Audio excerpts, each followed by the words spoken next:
This is the homework for 2.B.3. If you lived in Alaska, which of the following natural gases would you keep in an outdoor storage tank in the winter? And explain why. Would you want methane, propane, or butane? I would say you would want methane. One of the issues with storing a tank outdoors is the gas will be very cold. For it to flow into your house, it will need to have a fairly high vapor pressure at that cold temperature, which means it needs to have weak intermolecular forces. Methane has the fewest electrons of these three nonpolar hydrocarbons, so methane would have the weakest intermolecular forces and thus be the best at flowing gas into the home from an outdoor storage tank that's very, very cold.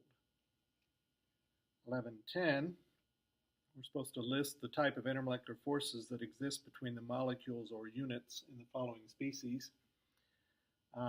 Be aware that AP expects you to know that all molecules, not just nonpolar, but all molecules exhibit some degree of London dispersion forces.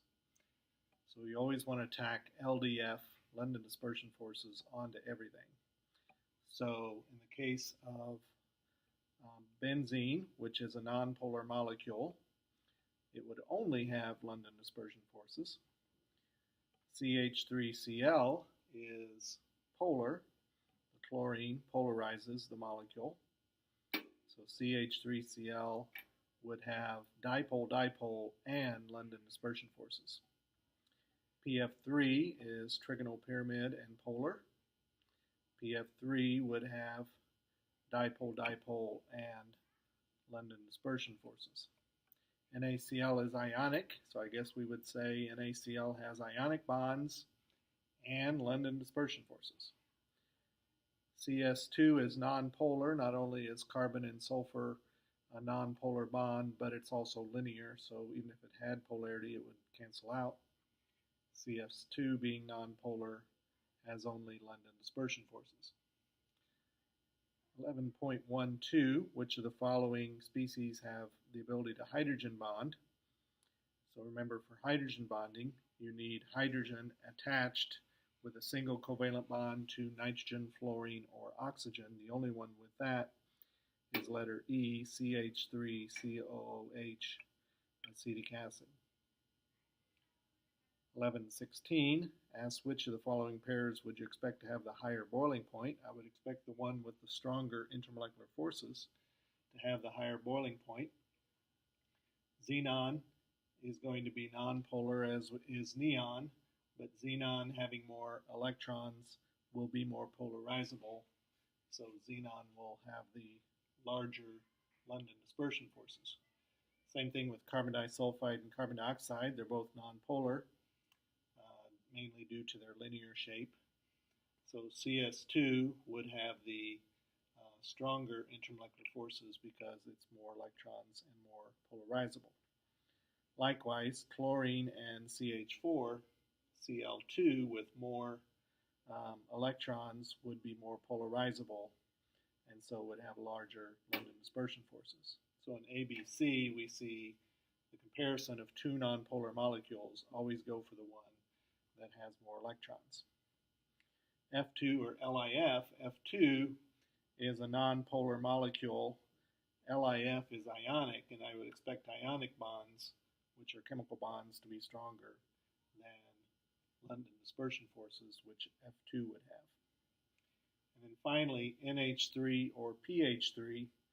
Now in this case, if everything was the same, I would expect PH3, but NH3's hydrogen bonding actually makes it a stronger intermolecular force than the dipole-dipoles of PH3. Okay, over here, 11.18. What kind of attractive forces must be overcome in order to melt ice? Melting ice is held together by hydrogen bonds and London dispersion forces. So those would be the attractive forces. Boil molecular iodine, that would also be London dispersion forces only because molecular bromine, Br2, is nonpolar.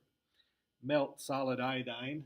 Solid iodine is also nonpolar, so that would be London dispersion forces. Dissociate F2 into F atoms would involve breaking the FF single bond, and so that would be a covalent bond being broken. Okay, and our last one is 11.32.